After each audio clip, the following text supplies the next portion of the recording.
예, 한 주간 제가 휴가를 잘 마치고 왔습니다. 근데 이제 제 절친이 목사님이신데 늘 기도한다 그러더라고요. 저보고 매일 기도한대요. 그래서 그 친구가 부흥회를 해서 월요일부터 해서 그 부흥회를 계속 참석했어요. 근데 부흥 강사님이 설교를 저녁에 3시간씩 하세요. 그래서 아무튼 은혜를 많이 받았습니다. 은혜를 많이 받고 너무 감사했어요. 그런데 그 목사님의 조남이 그 임동준 목사님이라고 서울에서 정말 신실한 목사님이었어요. 그래서 교회가 정말 든든하게 서서 세임교회인데 많은 영혼들이 구원받는 그런 교회입니다. 이 목사님이 이런 말씀을 하셨습니다. 이 목사님이 개척을 하고 교회를 개척하고 이제 예배를 드리면 여러분 사모하고 둘밖에 없잖아요. 자녀들하고 이렇게 있는데 상을 당해가지고 가족들이 다 상당한 집을 간 거예요. 목사님 혼자 남았어요. 혼자 예배를 드렸대요. 혼자 순서대로, 이 주보 순서대로 있는 것처럼 순서대로 드리는데 하나님을 향해서 간절하게 예배를 드렸대요. 눈물을 흘리면서. 그런데 그 환상 중에 주님이 딱 나타나셨대요. 나타나셔서 야, 내가 잘하고 있구나, 내가 기쁘다 그러시더래요. 여러분, 숫자가 많아서 예배 드린다고 하나님 받으시는 게 아니에요. 혼자 예배를 드려도 정말 주님 앞에 여러분의 마음을 드리면서 사모하면서 예배 드리면 주님이 여러분을 만나주시고 여러분에게 은혜 베푸십니다. 오늘 예배를 드리고 가는데 어떤 분의 예배는 하나님 받으시는 예배가 있고 어떤 분은 예배를 받지 않고 그냥 자리만 채우다 갈 수도 있어요. 그래서 여러분, 이 시간에 예배 드릴 때 하나님 앞에 여러분의 전심을 다해서 드리는 그런 귀한 시간 되시기를 주님의 이름으로 축복합니다. 정말 주님 앞에 전심을 드리고 주님만 찾고 주님만 예배할 때 주님 만나주세요. 이 목사님을 만나주시고 오늘 본문의 삭개오가 예수님을 만나기 위해서 그렇게 사모해가지고 어른이 돌 무화과나무에 올라갔다가 거기서 예수님을 만났어요. 예수님이 그 집에 들어가겠다고 유하겠다고 그러시면서 그 집에, 그 많은 사람들 중에 그 집에 들어가셨어요. 죄인의 집에. 그리고서 그의 삶이 완전히 변화되는 모습을 우리가 본문을 통해서 보게 됩니다. 오늘 이 본문 말씀을 통해서 우리가 어떻게 변화된 삶을 살 수 있습니까? 이 부분에서 우리가 질문하면서 우리가 답을 찾기를 원합니다. 첫 번째는 주님에 대한 사모함이 있어야 됩니다. 우리 사진을 한번 보겠습니다. 여기 이제 지도인데 이 여리고입니다. 이스라엘 땅에 이렇게 보면 여리고가 이 사해바다 옆에 근처에 있는데 여리고는 굉장히 무역을 하는 도시고 좀 우리나라로 하면 좀 잘 사는 데, 역삼동 뭐 이런 데예요. 아주 잘 사는 부촌입니다. 근데 예수님께서 이 여리고를 이제 가셨습니다. 가셨는데 오늘 본문에 보시면 여리고 가셨을 때 2절 3절에 사진 한번 보겠습니다. 여리고 사진을 한번 보겠는데 지금 이게 이제 무슨 사진이냐면은 여리고에 그 이제 고고학자들이 발굴하는데 그 여리고 성터를 이제 이렇게 발굴해 놓은 그런 현장이에요. 그다음 한번 넘겨볼까요? 그다음 넘겨보겠습니다. 이제 그 주변을 찍은 거고 도시는 그렇잖아요. 집이 있는데 굉장히 뭐랄까 좀 화려한 도시면서도 또 여유가 있어요. 그런 도시인데 우리나라처럼 여러분 그렇게 생각하시면 안 됩니다. 우리나라는 뭐 산들이 전부 파랗고 얼마나 좋습니까? 근데 이스라엘 땅에는 광야가 많아서 어떻게 하냐면 이 요단강에서 이렇게 호수를 끌어다가 물을 스프링클로 돌려가지고 꽃을 심고 뭐 나물 심고 또 밭을 일고 그렇습니다. 그러니까 우리나라하고는 달라요. 그런데 그 중동 지방에서는 아주 잘 사는 그런 땅이에요. 이스라엘 땅, 그 여리고 이런 지역은 잘 사는 땅입니다. 그러니까 여러분이 그걸 감안하시고 들으셔야 됩니다. 그래서 사진을 이렇게 쭉 봤는데 이곳에 예수님이 가셨습니다. 가셨는데 2절 3절을 보시면 이렇게 되어 있습니다. 같이 읽겠습니다. 삭개오라 이름하는 자가 있으니 세리장이요 또한 부자라. 그가 예수께서 어떠한 사람인가 하고 보고자 하되 키가 작고 사람이 많아 할 수 없어. 아멘. 삭개오라고 하는 사람이 있었어요. 근데 세리장이에요. 부자라고 되어 있습니다. 여러분, 그 당시에는 로마가 세계를 점령하고 있었습니다. 그래서 이스라엘의 각 지역에서 사람들을 선출해가지고 세리로 세웠어요. 세리. 그럼 이 세리들이 어떻게 했냐? 돈을 걷었잖아요. 돈을 걷는데 그 자기가 또 살아야 되니까 그 걷는 그 세금을 더 높여가지고 징수를 해가지고 막 착복하는 거예요. 자기들이 돈을 걷어서 원하는 금액만 보내고 착복하는 거예요. 근데 그 중에 세리장은 어떤 사람입니까? 세금을 걷는 사람 중에 팀장이야. 그러니 얼마나 많은 세금을 거뒀겠어요. 그리고 착복했겠어요. 그러니까 여러분, 그 당시에는 죄인들, 그 다음에 이제 이방인들, 상녀들, 세리들은 죄인의 대명사로 꼽았어요. 그러니까 이 사람들은 혐오의 대상자예요. 특별히 세리들은 더 심했던 게 뭐냐면, 매국노에다가 이 사람들은 완전히, 이 사람들은 민족의 배신자로 낙인이 찍은 사람들이, 낙인이 찍힌 사람들. 그러니까 완전히 그냥 유대인들이 딱 지나갈 땐 세금을 거두니까 어쩔 수 없어서 그냥 뭐 인사도 하고 하지만 속으로는 막 욕을 하는 거죠. 이 민족의 배신자. 막 그러면서 막 매국노, 그러면서 욕을 하면서 저런 더러운 사람들 하면서 막 베레벨 저주를 퍼붓고 속으로, 그런 사람들입니다. 그런데 세리 장해. 근데 그가 돈을 벌기 위해서 열심히 세금을 걷어들였어요. 그러니까 어느 정도 수준까지 올라갔어요. 자기가 원하는 금액만큼 돼서 큰 부자가 됐어요. 근데 문제는 뭐냐? 이 마음이 허한 거예요. 뭔가 뻥 뚫린 것 같아요. 돈은 많은데, 부자인데 가슴이 뻥 뚫린 거예요. 험한 거예요. 허전한 거예요. 그런데 그에게 소식이 들리는데, 무슨 소식이 들냐면, 죄인들을 가까이 하시고 세리들을 귀하게 여기고 친구처럼 여기고 예수님이 대하시는데, 그분은 메시아 같다고 이렇게 사람들이 얘기하는 거예요. 메시아. 메시아. 우리가 그렇게 기다리는 메시아라는 거예요. 그러면 이분을 내가 한번 만나봐야겠다. 메시아라고 하는데 이분을 만나야겠다. 이런 간절한 사모하는 마음을 가지고 예수님께 온 것입니다. 여러분, 우리가 이 땅에 살아간 동안에 내가 원하는 만큼의 돈을 목표로 찍었어요. 그래서는 열심히 벌어서, 여러분, 돈을 벌어도요 만족이 없습니다. 허무합니다.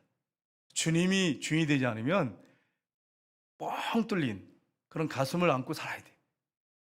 만족이 없어요. 만족이 없어요. 여러분이 원하는 목표에 도달해도 여러분은 만족할 수가 없습니다. 그게 인생이에요. 그러니까 뭔가 허전한 거예요. 허무한 거예요. 그래서 예수님을 찾은 것입니다. 돈이 우리에게 행복을 주지 못합니다. 여러분, 성경이 이렇게 말씀하고 있어요. 누가복음 18장 24절 25절에 말씀하고 있습니다. 같이 읽겠습니다. 예수께서 그를 보시고 이르시되, 재물 있는 자는 하나님 나라에 들어가기가 얼마나 어려운지, 낙타가 바늘기로 들어가는 것이 부자가 하나님 나라에 들어가는 것보다 쉬우니라 하시니. 아멘. 예수님이 오늘 본문 위에 부분을 해서 말씀하신 건데, 사람이 돈을 막 욕심을 내고 재물에 목표를 두고 뛰는 사람들은 하나님 나라, 천국 들어가기가 너무 어렵다는 거예요. 어느 정도 어렵냐? 낙타가 바늘기로 들어가는 것보다 부자가 하나님 나라 들어가는 것보다 쉬우니라. 이게 무슨 말입니까? 거의 못 들어간다는 수준이에요. 그러니까 제자들이 이제 질문해요. 마태복음에 보면, 그럼 누가 들어갈 수 있습니까? 사람으로서는 할 수 없을 때 하나님으로서는 다 할 수 있느니라. 그러니까 부자도 은혜 받고 자기의 그 공허한, 영적 공허한 상태를 알고 주님을 간절히 찾고 가난한 심령으로 보면 주님을 만나면 천국 가는 거예요, 부자도. 근데 일반적으로 부자는 그 돈에 목표를 두고 뛰다 보니까 주님을 찾지 않아요. 그러다 보니까 바늘기가 여러분 얼마나 작습니까? 그 바늘기로 낙타가 어떻게 들어가요? 거의 불가능한 수준이라는 거예요. 부자가 천국 들어가기는. 가난한 심령이 돼서 주님 만나지 않으면 못 간다는 얘기예요. 그러니까 여러분, 이 삭개오도 부자였지만 이 허무한 심령, 이 뭐 만족되지 않은 심령을 채우기 위해서 주님을 만나기를 간절히, 메시아를 만나기 위해서 사모했던 것입니다. 그래서 예수님께 온 것입니다. 여러분, 성경에 보면 이렇게 말씀하고 있습니다. 예레미야서 보겠습니다. 같이 읽겠습니다. 너희가 온 마음으로 나를 구하면 나를 찾을 것이요 나를 만나리라. 아멘. 여러분이 세상 것 가지고 만족이 안 되잖아요. 그래서 정말 주님만 원하고 주님만을 간절히 찾으면 어떻게 된다고요? 나를 만나리라. 제가 서론에 말씀드렸잖아요. 간절하게 주님 앞에 혼자 예배드려요. 이 주보에 순서 있는 것처럼. 그런데 주님이 거기에 나타나셨어요. 여러분이 가정에서 예배드릴 때 혼자 드릴 수 있어요. 그러나 여러분이 정말 주님만 원하고 예배드린다면 주님이 여러분을 만나주십니다.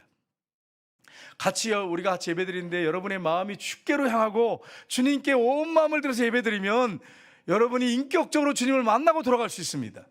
그러나 여러분이 그런 마음이 없이 그냥 형식적으로 예배드리고 일상적으로 예전에 드렸던 것처럼 그렇게 드리다가면 주님 만날 수가 없어요. 그런 사모한 마음을 가지고 여러분이 예배드리시기를 주님으로 축복합니다. 제가 늘 강조하는데 뭐 예화를 자꾸 생각나니까 예화를 안 하려고 하는데, 그냥 제가 만난 주님을 예화를 해야 되니까 어쩔 수 없어요. 제가 고등학교 때도 정말 은혜 받아가지고 주님을 만나야겠다 막 간절한 사마음으로 예배드렸어요. 그래서 고3 때도 주일 고3 중고등 예배를 드렸어요. 그 마치고 어른 예배를 또 참석해가지고 그 2층에 올라가서 예배드리는데 졸립잖아요. 얼마나 졸립습니까? 그냥 눈을 이렇게 하고 진짜 예배드렸어요. 이렇게 졸리면. 그 옷비늘 또 가져가서 옷비늘. 그래서 허벅지를 찔러가면서 예배를 드렸어요. 진짜 그랬어요. 목사님 혹시 미치지 않았어요? 광신도 아닙니까? 너무 주님을 막 사모하니까 그렇게 되더라고요. 그런데 그냥 갑자기 눈이 환해지는 걸 경험했어요. 여러분 정말 주님을 사모하고 주님을 찾으면 주님 만나주세요. 근데 그냥 형식적으로 와서 예배드리다 가면 못 만나고 변화가 없어요. 변화가 없어요. 정말 사모하는 마음을 가지고 가난한 심령으로 주님을 찾아야 됩니다. 그렇게 여러분이 주님을 사모하시기를 주님으로 축복합니다. 두 번째로 도전함이 있어야 됩니다. 수많은 사람들이 예수님을 보자고 했습니다. 근데 삭개오가 키가 작았어요. 사람이 많아가지고 안 보이는 거예요. 안 보이는 거예요. 전부 다 키가 크니까. 안 보이니까 어떡합니까? 야, 이거 어떡하나 고민이 생긴 것입니다. 그래서 여러분 오늘 본문의 4절을 보시면 이렇게 되어 있습니다. 같이 읽겠습니다. 앞으로 달려가서 보기하여 돌무화과 나무에 올라가니 이는 예수께서 그리로 지나가게 되밀어라. 아멘. 여러분 유대인들은 대부분 달리지 않습니다. 우리나라 양반들도 비와도 그냥 천천히 걷잖아요. 하면서 양반이라고. 유대인들은 이 옷이 그 롱드레스란 말이에요. 하얀색. 근데 여러분 안 뛰어요, 남자들이. 그런데 보세요. 예수님 만나기 위해서 막 달려요. 달려가지고 어떻게 합니까? 돌무화과 나무에 올라갔어요. 옛날에는 뽕나무에 올라갔다 그러는데 이제 원어를 이렇게 보고 하니까 이게 뽕나무가 아니고 돌무화과 나무구나. 그래서 돌무화과 나무로 개혁 개정에는 바뀌었어요. 어떤 나무냐? 우리 한번 그림을 보겠습니다. 이 사진을 보시면 이런 나무예요. 그 다음 보겠습니다. 그래서 여기 밑에 보면 이제 예수님께서 지나가실 때 삭개오가 여기 올라갔다 이렇게 편말이 붙어 있는데 뭐 어떻게 확인할 수 있어요? 2000년 전인데, 그죠? 하기사 막 나무도 2000년, 4000년, 5000년도 사니까. 그래서 확인할 수는 없지만 그 밑에 그렇게 편말이 붙어 있어요. 그러니까 이런 나무다 그러겠죠. 그래서 여기 이런 나무에 올라간 거예요. 여러분 올라가기 쉽습니까? 이런 나무에 쉽지 않잖아요. 근데 막 기어 올라갔어요. 달려가가지고 그리고 올라가서 딱 예수님을 바라보고 있었던 것입니다. 여러분 이 뭡니까? 도전하는 거죠. 도전하는 거. 여러분 우리에게도 이런 도전이 필요해요. 1톤의 생각보다 1g의 행동이 더 필요할 때가 있어요. 정말로 행동하려고 하는, 도전하려고 하는 그런 게 좀 필요해요. 우리에게도. 생각만 하면 안 되는 것입니다. 성경에 보면 이제 오늘 본문 바로 앞에 이 누가복음하고 마가복음에 보면 이 바디메오가 나옵니다. 바디메오가 예수님이 지나간다는 소식을 듣고 메시아라는 사실을 계속 소문 듣고 알았거든요. 메시아 예수님이 들어간다는 소식을 듣고 소리를 지릅니다. 다윗의 자손 예수여 나를 불쌍히 여기소서. 메시아란 말이에요. 소리를 막 지르니까 사람들이 뭐라고 합니까? 누가복음 18장 39절을 보시면 같이 읽겠습니다. 앞서가는 자들이 그를 꾸짖어 잠잠하라 하되 그가 더 크게 소리질러 다윗의 자손 예수여 나를 불쌍히 여기소서 하는지라 젖먹던 힘을 다했어요. 그래서 이번 예수님 못 만나면 안 된다. 그런 사모함이 있었던 거예요. 아주 무모한 도전이지만 막 시끄럽다고 하는데도 막 큰 소리로 맞을 수도 있잖아요. 발을 차일 수도 있어요. 근데도 막 큰 소리로 다윗의 자손 예수여 막 나를 불쌍히 여기달라고 그럽니다. 예수님이 데려오라 그래요. 그래서 내가 너에게 뭘 해주기로 하느냐? 주님 보기로 합니다. 내 믿음대로 될저다. 그랬더니 눈이 그냥 확 열리는 역사가 일어났어요. 여러분 이러한 도전이 우리에게 필요해. 도전이 필요해. 여러분 우리가 지난주에 어떤 말씀을 우리가 봤습니까? 기억나신 분 계시지요? 예수님께서 가버나움에 가셨는데 중풍병자가 친구들에게 부탁해서 예수님께 왔는데 사람들이 너무 많아서 들어갈 수가 없어요. 집안에. 그러니까 친구들이 어떻게 합니까? 그 들것에 이렇게 해가지고 올렸어요. 침상을 올렸어요. 간신히 사람들 힘을 빌려서. 그리고서는 남의 지붕을 뚫었어. 지붕을 뚫어. 이게 얼마나 큰 모험입니까? 남의 지붕을 뚫는다는 게 여러분 쉬운 일입니까? 남의 지붕을 뚫어서 끈으로 달아내렸어요. 예수님이 그들을 보셨습니다. 그래서 여러분 마가복음 2장 4절 5절을 보시면 같이 읽겠습니다. 무리들 때문에 예수께 데려갈 수 없으므로 그 계신 곳에 지붕을 뚫어 구멍을 내고 중풍병자가 누운 상을 달아내리니 예수께서 그들의 믿음을 보시고 아멘입니다. 믿음을 보시고 모험하는 믿음을 보시고 그리고 예수님이 어떻게 하십니까? 그 죄를 용서해 주시고 내 침상을 가지고 걸어가라 그랬더니 걸어가는 놀라운 역사가 일어났습니다. 여러분, 우리에게도 이러한 정말 믿음이 있다고 하면 모험이 좀 필요해. 모험이. 여러분, 그 영국의 최고의 지성이라고 하는 C.S. 루이스가 쓴 책이 있습니다. 그 책은 어떤 책이냐면 스크루 테이프라는 책인데, 이야기인데, 어떤 내용이 나냐면 이 이야기에 보면 이런 내용이 나옵니다. 영국의 한 유명한 신사가 도서관에 갔습니다. 도서관에 책을 읽다가 기독교 서적을 하나 발견하고 그걸 이렇게 유심히 읽기 시작했어요. 정독을 하면서 읽는데 은혜를 받았어요. 책을 읽다가. 이야, 내 인생 돌아보니까 잘못 살았네. 내가 이제 하나님의 심판 앞에 설 텐데 바로 살아야겠다. 그 책을 보면서 감동을 받았어요. 그 결단했어요. 그래, 내가 이 말씀을, 이 책 내용대로 내가 정말 하나님을 찾고 교회도 열심히 다니고 신앙생활 열심히 해야지. 결단을 단단하게 했습니다. 그러고서는 앉아서 깊이 생각하고 있는데 점심때가 됐어요. 배가 막 고픈 거예요. 배에서 꼬록꼬록 새 나는 거예요. 그러니까 일단 그래, 결심도 중요한데 밥이나 먹고 하자. 그래서는 식당에 갔어요. 그래서 식당에서 밥을 막 먹는데 맛있는 거예요, 밥이. 그래서 막 밥을 시커 먹었어요. 배가 나오도록 먹었어요. 시커 먹고서는 가만히 앉아서 이쑤시개로 이제 일을 쓰시면서 가만히 생각했습니다. 생각하니까 내가 지금 이 나이에 그래 뭐 다 그렇게 사는데 뭐 나만 뭐 따로 뭐 변화된 삶을 살 필요가 있겠어? 그래, 그냥 예전 방식대로 살자. 뭐 무슨 뭐 배부르니까 엉뚱한 생각이 드는 거예요. 그러고서는 그냥 일어나가지고 자기 집으로 돌아갔다는 그런 기록이에요. 그때 그 뒤에서 마귀가 회심의 미소를 짓고 있는 그 모습이 있었다. 그런 글이에요. 여러분, 우리가 오늘 이제 설교 시간에서 예배를 드렸어요. 그래서는 그래, 내가 이렇게 살아야지. 그리고서는 결심을 하고 내가 이제 감동받았으니까 이렇게 살아야지. 그리고 결심을 했어요. 그래서 교회 나갈 때 에이 뭐 어차피 인생 뭐 다 똑같이 그렇게 사는데 뭐 나만 뭐 특별하게 살 필요가 있겠나? 그래서 만약에 돌아간다면 무슨 변화가 있겠어요? 무슨 변화가 있겠어요? 도전을 하셔야 돼요. 도전을 하셔야 돼요. 여러분과 제가 도전하기를 주님으로 축복합니다. 도전할 때 변화가 일어났잖아요. 여러분, 어른이 그 당시에 달려가서 무화과나무에 올라간다는, 돌무화과나무에 올라가는 건 이건 거의 있을 수 없는 일이에요. 유대인 사이에서는. 근데 막 달려가가지고 예수님이 오시는 거리 측정을 해가지고 막 달려갔어요. 그 나무에 올라갈 어떤 그런 것까지 다 생각했겠죠. 계산적인 사람이니까. 그리고 올라갔던 거예요. 그리고 예수님 만난 것입니다. 여러분, 우리에게도 이러한 도전이 필요해요, 여러분. 근데 예수님이 그냥 지나가셨습니까? 아니에요. 천지를 창조하신 분이신데, 그분이 하나님이신데 왜 모르시겠어요? 그를 부르십니다. 세 번째는 기쁨으로 주님을 영접해야 됩니다. 예수님께서 그와 눈이 마주쳤어요. 그런데 한 번도 본 적이 없어요, 예수님을. 삭개오는. 예수님도 본 적이 없어요, 삭개오를. 근데 예수님은 삭개오를 알고 계셨습니다.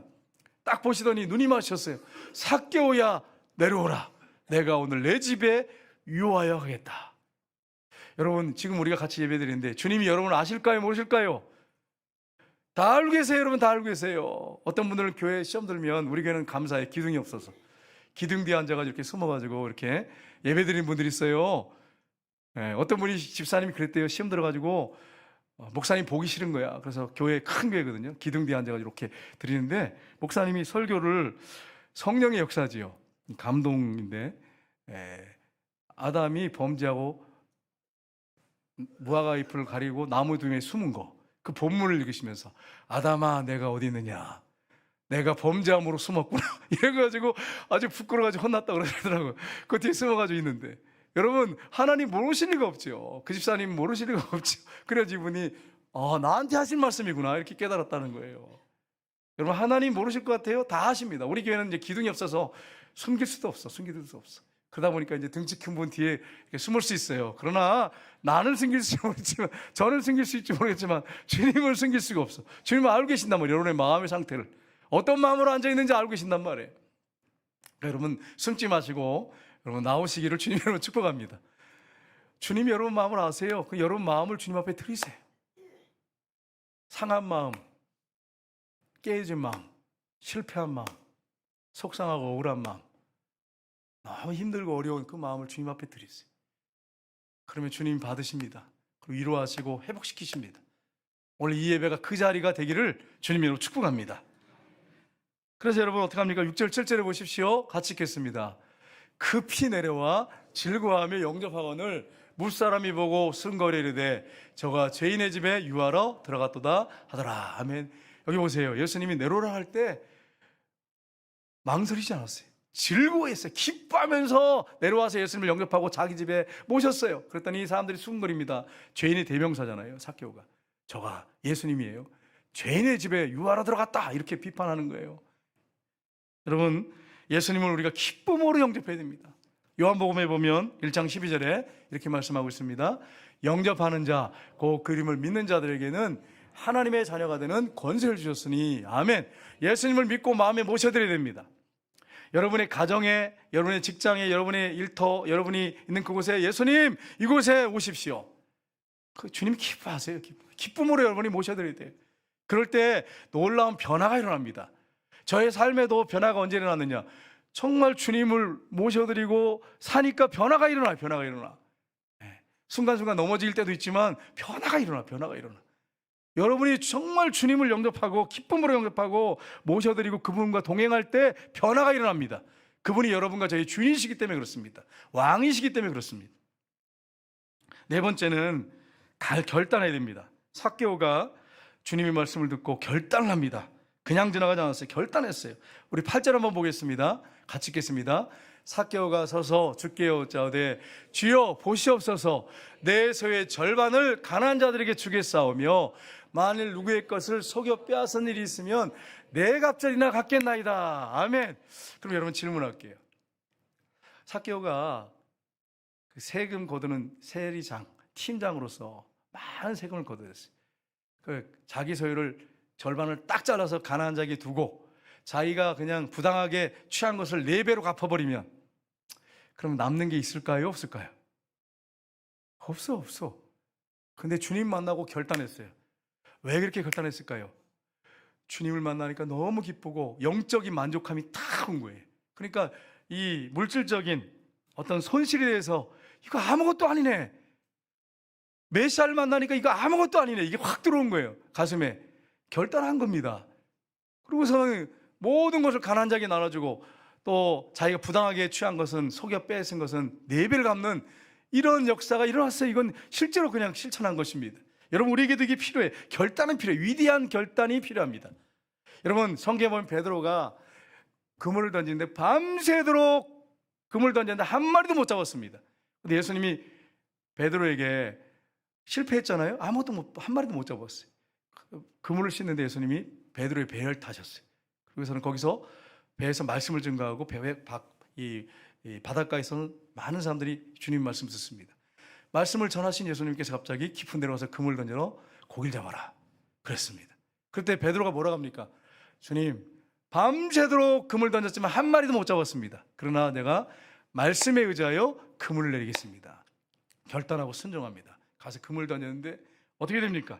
누가복음 5장 6절에 보면 같이 읽겠습니다. 이렇게 하니 고기를 잡은 것이 힘이 많아 그물이 찢어지는지라. 아멘. 그물이 찢어질도록 잡았어요, 여러분. 그래서 그 다음에 뭐라고 하냐면 주여 나를 떠나서 무릎을 꿇고 나는 죄인으로서이다. 주님께서 내가 앞으로 사람을 취하리라. 쉽게 말하면 사람 낚는 어부가 될 것이다. 나를 따라오라. 이렇게 주님께서 그에게 사명을 주셨습니다. 여러분, 우리에게도 위대한 결단이 필요합니다. 여러분, 사진 하나 보겠습니다. 사진을 보시면 이분이 누구냐면 선교사님입니다. 오토 코닝 선교사님인데 선지인들은 이 선교사님을 투안이라고 불렀어요. 투안 이렇게 불렀어요. 선교사님을 투안 불렀는데 이분이 파푸아뉴기니아 선교사님으로 그곳에 선교사로 갔습니다. 갔는데 이분이 선교사로 가가지고 뭘 했느냐? 작은 병원을 하나 세워서 운영하고 또 한 가지는 이제 상점, 가게를 하나 운영했어요. 2가지를 이렇게 운영했어요. 근데 이 선교사님이 좋아하는 음식이 있어요. 과일이 있어요. 뭐냐면 파인애플이에요. 이 그림 사진 내려도 됩니다. 파인애플을 너무 좋아했어요. 그래가지고 파인애플을 100그루를 샀어요. 100그루. 그래서 현지인들한테 돈을 다 주면서 파인애플을 심어달라고 했어요. 그래서 이제 땅을 사가지고 돈을 다 싹을 줬어요. 그래서 100그루를 심었어요. 그리고 1년, 2년, 3년이 됐어요. 야, 이제 3년째니까 파인애플을 먹을 때가 됐구나. 달콤한 내가 파인애플을 먹어야지. 그리고서는 이분이 기대를 했어요. 그리고 파인애플 밭을 갔는데 현지인들이 다 도둑질해가지고 하나도 없는 거예요. 너무 화가 났어요. 너무 화가 났어요. 현지인들 막 불렀어요. 아니 왜 파인애플 훔쳐갔냐고 막 이렇게 야단을 막 쳤어요. 그랬더니 아니 우리가 심었으니까 우리 입에 들어가야죠. 이 사람들은 개념이 없어요. 아니 싹스를 줬지 않냐고. 심는 싹까지 다 줬는데 무슨 말이냐고. 이건 내가 산 땅에 100그루 내가 사서 싹스를 줘가지고 심게 해가지고 내가 먹는데 내가 주인이지 왜 당신들이 주인이냐고. 그랬더니 이 사람들은 개념이 없는 거예요. 우리가 심었으니 우리 입에 들어가야지요. 우리가 먹어야지요. 이러는 거예요. 고집 피우는 거예요. 선교사님이 너무 어이가 없잖아요. 너무 화가 난 거예요. 그래가지고 병원문을 닫아버렸어요. 이 못된 인간들. 그러면서 문을 딱 닫았어요. 그런데 이제 문제가 생겼어요. 아이들이 아프고 막 그러니까 오는 거예요. 선교사님 아파요. 우리 아들이 아파요. 폐렴에 걸렸다 그래요. 막 그러면서 막 찾아오니까 선교사님이 가만히 생각하니까 양심이 있잖아. 선교사 양심이. 선교하러 와가지고 그래. 파인애플 먹고 싶은데 이거 다 따갔다고 못 먹는다고 그래. 병원문을 닫아? 이건 아니지. 그래서 병원문을 열었어. 열어가지고 약을 줬어. 그래서는 설득을 했어요. 근데 설득이 안 되더래요. 그래서 고민을 했어요. 하다가 파인애플 나무를 싹 뽑아버렸어요. 그냥 싹 전체를 100그루를 갖다가 사람을 사가지고 싹 뽑아버렸어요. 그러고서는 또 100그루를 사오라고 시켜가지고 100그루를 사오게 했어요. 그 다음에 그들이 좋아하는 칼이 있어요. 칼을 이렇게 하나씩 주면서 이거 이게 물증이다, 증거다. 네. 싹도 더 줬어요. 주면서 심어달라고. 그래서 100그루를 또 심었어요. 그러고서 1년, 2년, 3년이 됐습니다. 그래서 이제 드디어 달콤한, 이제 그들이 칼을 갖고 있으니까 증거가 있잖아요. 그러니까 먹겠다 그러고 했더니 파인애플을 자꾸 훔쳐가는 거예요. 이 너무 화가 났어요. 선교사님이. 그래가지고 이제 상점문을 닫았어. 상점에 여러 가지 물품을 파는데 특별히 소금을 사가야 돼. 소금을 먹어야 되거든요. 상점을 닫은 거예요. 그러니까 원주민들이 아이고 이게 사금 못 사겠네. 그래서 다 떠나버렸어. 혼자 앉아가지고 파인애플을 먹는 거예요. 사람들 다 떠나고. 가만히 생각해보니까 이게 뭐예요? 선교하러 와가지고 세상에 파인애플 먹으려고 원주민을 다 보내버려? 야, 이거 안 되겠네. 그래서 또 사람들 보내가지고 상점 올릴 테니까 다 오라 그랬어요. 그 원주민들 다 돌아왔어요. 그래가지고 이제 이제 보니까 파인애플 제발 도둑질 하지 말라고 그렇게 얘기를 했어요. 근데도 안 되는 거예요. 또 훔쳐가는 거야. 그래서 화가 나가지고 독일산 셰퍼트를 샀어요. 큰 셰퍼트. 그거 풀어놓은 거야. 풀어놔가지고 밭에다 풀어놨어. 뭐 훔쳐가게. 근데 사람들이 안 오는 거야. 선교사님들도 안 오는 거야. 그럼 선교를 어떻게 해? 그래서 또 셰퍼트를 싹 훔쳤어요. 그리고서 이분이 고민하다가 하나님, 이 파인애플 밭을 다 하나님께 바칩니다. 마음대로 하옵소서. 다 바칩니다. 이렇게 했어요. 그랬더니 원주민들이 와가지고 그걸 따먹기 시작하는 거예요. 그러더니 어느 날 원주민 한 사람이 오더니 그러더래요. 투안, 드디어 그리스도인이 되셨군요.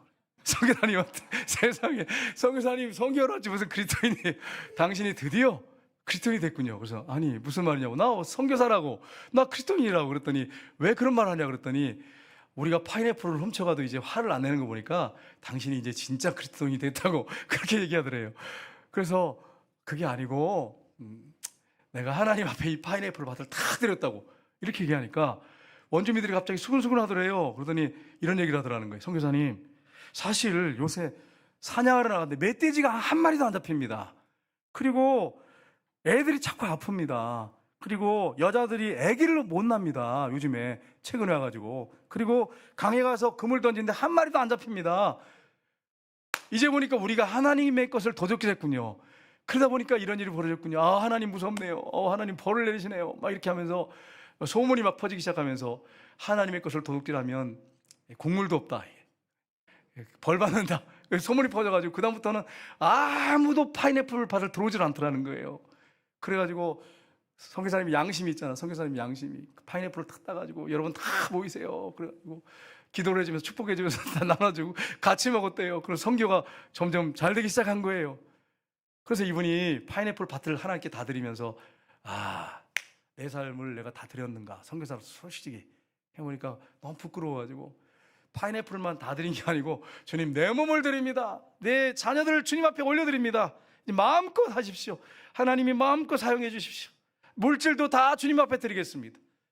이 가구들 이 병원 다 주님 앞에 드립니다. 상점도 다 주님 앞에 드립니다. 주님 책임져 주세요. 다 드렸대. 그렇다고 해서 아무 일 하는 게 아니고 다 드려놓고 이제 종처럼 겸손하게 사역을 한 거예요. 그랬더니 막 영혼들이 회개하면서 돌아오기 시작하는 거예요. 구원받기 시작하는 거예요. 그래가지고 놀라운 선교복이 일어났다는 것입니다. 그분이 책을 썼어요. 이걸 보면서 제가 은혜를 많이 받았어요.